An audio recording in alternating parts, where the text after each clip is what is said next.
Evening, peeps. Good evening, everyone. Good evening. All right, let's see what there is to talk about today from the world of boxing. Before we do that, don't forget to hit that subscribe button. If you guys are new to the channel, don't forget to like and share the vid. Spread the word, peeps. Spread the word. All right, let's start with this one. This is kind of breaking news, although I think Mike Coppinger mentioned it a couple of days ago on his Twitter page. Bear in mind as well that I'm filming this Wednesday evening, just gone 11 o'clock. But it has been confirmed now that Luis Ortiz will take on Charles Martin January the 1st. That is signed and sealed, and it'll be on Fox Sports pay-per-view. I think I saw that the pay-per-view price will be $49.95. Now, I don't know how well that's gone down in America. Number one, the pay-per-view price, and number two, whether or not it should be on pay-per-view in the first place. But yeah, that's happening.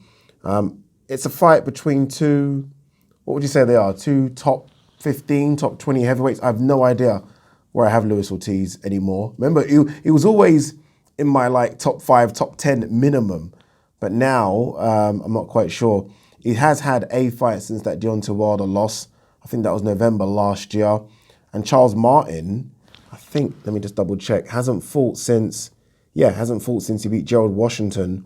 And that was February 2020.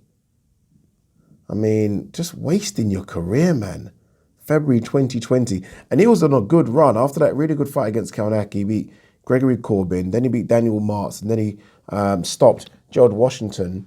And there was some talk about him versus Dillian Whyte, because Dillian Whyte was supposed to have a fight in America. It wasn't supposed to be a fight over here. Obviously, the fight over here didn't even happen, but there was a lot of talk about him going to America, and Charles Martin's name was mentioned, and I actually thought that would have been a good fight. But yeah, we get Luis Ortiz versus Charles Martin. Again, for me, two top 15, top 20 guys.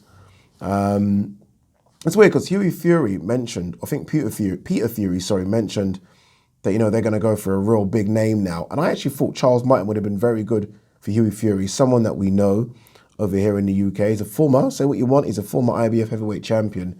But yeah, we are getting Luis Ortiz versus Charles Martin. The winner would definitely want to take on a top 10 guy. And then potentially, one of these guys could fight for a world title again. Sometime next year. It really could happen. So let's see what happens. Another heavyweight fight's just been announced, and that's Tony Yoka will take on Carlos Takam. That fight will take place 15th of January. So we've got a couple of big heavyweight fights for the start of January.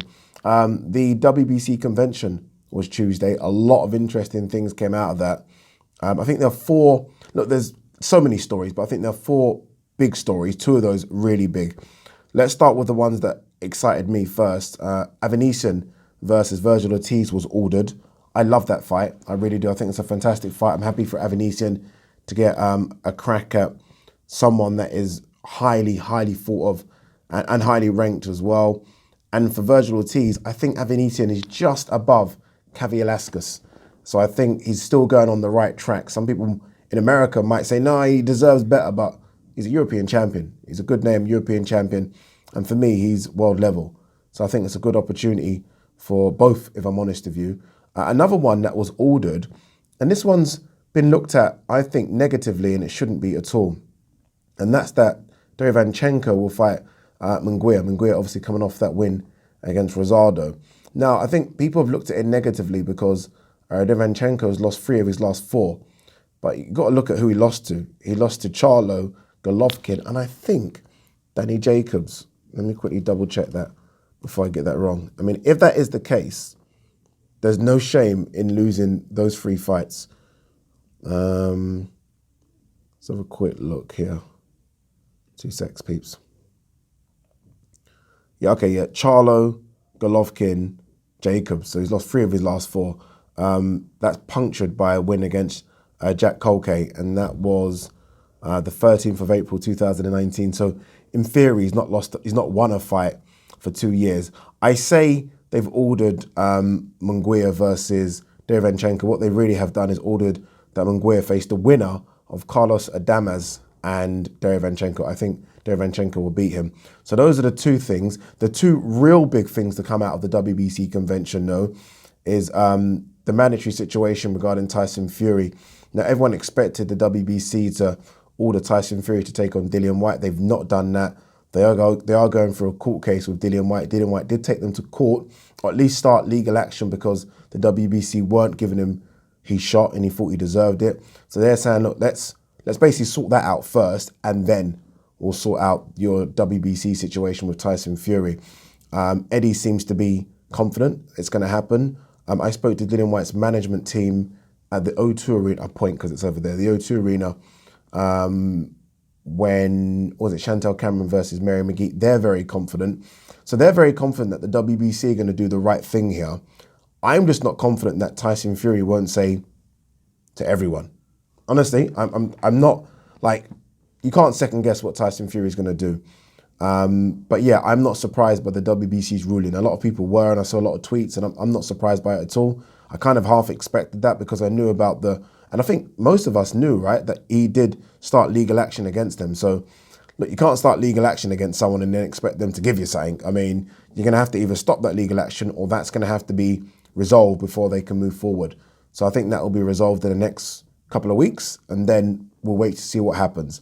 But again, my worry isn't about the WBC, it's about Tyson Fury and what Tyson Fury will want to do. His dad has spoken about him calling it quits. Tyson Fury's kind of gone radio silence on what he wants to do next. So, hey, I have no idea. But yeah, I think a lot of people were surprised. Don't be surprised. That situation will resolve itself in the next couple of weeks. Trust me.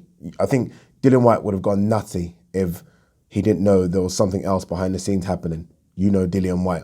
The most interesting thing I thought that came out of the convention, and it's funny because I did make a video about it, I think maybe a couple of weeks ago, straight after Canelo beat Caleb Plant, was that the WBC have agreed or allowed for Canelo to go up to cruiserweight and challenge Ilunga Makabu for his cruiserweight crown. Now, when I did the video about this, I did it because I was trying to weigh up all the options for Canelo. I was trying to think, okay, what's the most exciting thing for Canelo to do here? Like, Canelo now is chasing all-time great status. He's already an all-time great, but I'm talking, he wants to be or known as one of the best fighters of all time. That's what he's chasing. It's not the money anymore. It's not the belts. It's not the titles. It's, okay, how do I become the greatest Mexican fighter of all time, which is probably still Julio Cesar Chavez Jr., or how do I even think of getting to a stage where some people think of me as one of the greatest fighters of all time? So I was thinking, what does that? What does that? Is it defending against Benavidez and Charlo? I don't think that does it. Is it winning another belt, 175 pounds? I don't know if that does it either. Now, becoming undisputed at 175 pounds, that certainly does it. But understand, no disrespect to these fighters, Callum Smith, Billy Joe Saunders and Caleb Plant, all fantastic fighters, all unbeaten. Beating them is one thing. Beating Joe Smith, Bivol and Beterbiev to become undisputed, that's a whole different ballgame. What you want really to happen is you wait for them to all beat each other up and you then fight one of them for all the belts. He might be doing that. This other thing, and this is the reason I made that video about Makabu, is he might want to try and become a 5-weight world champion. Now, when I said it, I think a lot of people did kind of ridicule me a little bit. But I was thinking, becoming a 5-weight world champion is incredible, especially when the jumps that he's doing are a lot bigger than, it's not like, no disrespect to Manny Pacquiao, it's not like those kind of jumps where you're moving up 6 or 7 pounds. I mean, for him to go from super middle to light heavy, from light heavy to cruiserweight, which is 200 pounds, let's not forget, is a massive, massive jump. And no disrespect to Makabu, but of all the champions up there, Makabu is the weakest.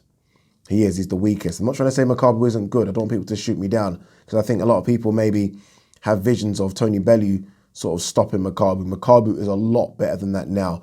I actually commentated on Makabu's first fight back after that loss when he won in Carnival City. And look, he's gone on and done really good things since then. I think he's won 10 or 11 straight since then. So he's not the same Makabu. He's a lot older. He's a better boxer.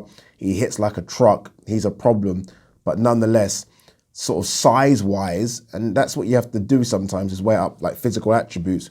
He isn't a Lawrence Okoli. He isn't as good as Bradis either. So let's be honest, he probably is the weakest champion of the lot. Which makes me think of it a couple of ways. As much as I'm going to give credit to Canelo, even if Canelo fights him, if he doesn't win, he doesn't win. I don't know. I still have him. I probably still edge to Canelo, by the way. But there is something that I don't like about Canelo picking the easiest champion when he's gone up and done this weight thing. And what I mean by that is Kovalev, unfortunately, we all watched Kovalev against Yard. Kovalev was washed. He was done. And I'm not trying to discredit Canelo here, but I'm saying we know the real man at 175 is Beterbiev, right? The second real man at that division is Dimitri Bivol. It's fact. Kovalev was done. He was done. Yard was a few seconds away from stopping him in his hometown. And then Canelo went and fought him and rightly stopped him. Now you're going up to cruiserweight. You're not fighting the best up there. You're fighting the easiest to become a 5-weight world champion. And look, I've got to give it credit because it would be a ridiculously good achievement. But, I mean, I don't know. The man in that division is Bradis. Wait for him. If you really want to get your clout, wait for Bradis or Okoli. Don't get me wrong, Okoli's like a heavyweight, but he knows what he's doing when he's picking Makabu. Makabu is definitely beatable, hence why the odds already come out and Canelo is an odds-on favourite to beat Makabu already, which is crazy. He would not be an odds-on favourite to beat Bradis or Okoli. He just wouldn't. Those guys are, in Bradis, you're talking about a very skilled big man that was looking at going to heavyweight. And in Lawrence Okoli, you're talking about a guy that hits as hard as any heavyweight out there. He does, he really hits that hard. So, yeah, it's interesting. It'll be interesting to see if it does happen. I think it will. Again, I mean, you look at all the options there. I mean, would you give him more plaudits? So this is in May. Would you give him more plaudits for defending his belts against a Benavidez in May or fighting Charlo? Or would you give him more plaudits for jumping up nearly 40 pounds and fighting Makabu? It's got to be the Makabu one. Some people I've seen have left comments on videos saying, man's ducking Benavidez and fighting Makabu. You can't duck. You can't duck Benavidez by fighting Makabu. It makes absolutely no sense. Don't disrespect Makabu that much. Yes, I've said Makabu's the weakest champion, but the other champions are very good. But don't disrespect him to think that somehow Makabu's easier than Benavidez. That makes no sense. It makes no sense. But yeah, I find it very interesting. Canelo really is, it's crazy. It's crazy to think of what he's trying to do here. It really is. But again, I don't like the idea of calling out, quote unquote, the easiest champion. Again, that's just my opinion.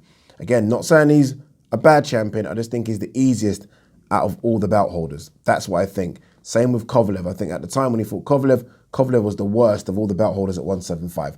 Just my opinion. Could be very, very wrong here. But yeah, that's the big news that I think that came out of the convention. That's the one that started trending. That trended even more than the WBC Dillian Whyte Tyson Fury situation. So we wait and see how it's going to play out. But I find it fascinating. I find it fascinating. And again, look, I did mention it. Let's see if it happens. Let's see if it happens.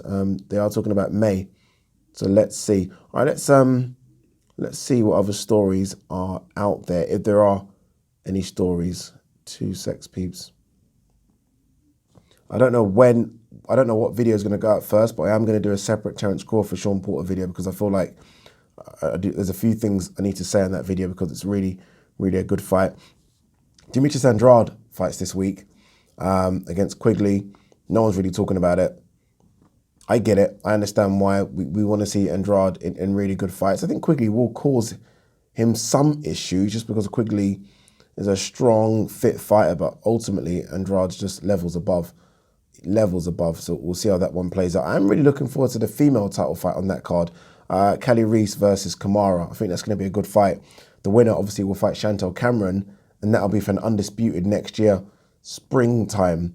I like this Reese. I've sat down and spoke to her a few times. I've seen her at a lot of the UK events recently. She was at the O2 Arena. I met her at Leeds as well. Very, very confident. And again, we are seeing some really good female fighters now because they're getting their opportunities. They've been waiting and waiting and waiting. They're getting opportunities. So it'll be interesting to see what Reese can do against Kamara, who's very, very tough. But I expect Reese to come through that. And then it's that English-American showdown thing again that's been happening recently. I think Chantel Cameron is there watching this fight card. I know she went to the WBC convention. I'm guessing she'll be there for this one to be ringside, then step into the ring with the winner. What else have we got here? I feel like it's gone all a bit quiet with regards to what AJ's doing trainer-wise. I mean, I don't know, man. I have no idea. A bit here from Gervonta Davis, sorry, on that fight against Cruz. You have two cars coming forward. They're going to crash. That's kind of what it's like, if I'm honest with you.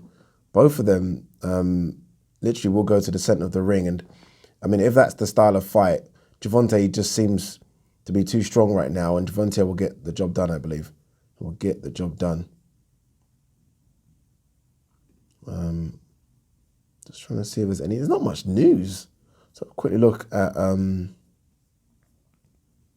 gonna quickly look and see. Okay, Tim Tszyu. I forgot that he fought earlier on today. He fought Takashi Inoue and went all the distance. I think that's the first time he's gone the distance. Tim Tszyu. It is, yes, first time he's gone 12 rounds. All right, yeah, not much else, people. Liam Williams, I spoke to him the other day. Obviously, he done his face-to-face press conference with Chris Eubank Jr. Obviously, that fight goes down December 11th, same day as Conor Ben, Algieri, Katie Taylor on the card as well. Can't wait for this fight. I really think it's a fantastic fight. You've got our edge towards Eubank. I think Eubank just... And when I saw the face-off as well, Eubank's a lot bigger. Sometimes I wonder though, because Eubank does wear these really big trainers with the big platforms, but Eubank's a lot bigger. He's obviously fought at 168. He's going to be the stronger of the two. Technically, both of them, I think, lack something. So I think it's going to come down to who the toughest man is. And I mean, you have to be very, very strong to out-tough Eubank Jr., especially a guy that fought at 154 before. I think Eubank Jr. is just going to be a bit too big, a bit too strong for him. I'm just going to quickly go into Mike Coppinger's page to see if there are any stories there.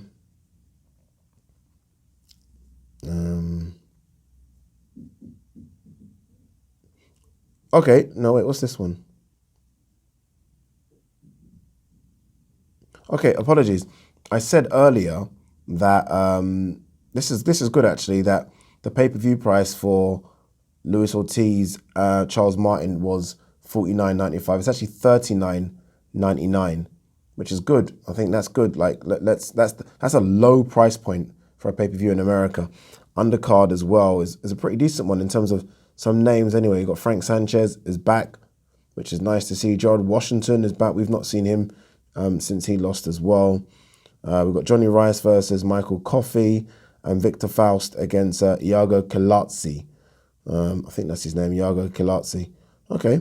I'm just happy I mean, for America, look, I'm not going to pay that kind of price money for it, but I guess that's better than some of the prices that we normally see in America. And that seems like a decent undercard as well. All right, guys. Peace and love. We're going to do a separate Crawford Porter video now. But that's it for this one. Peace.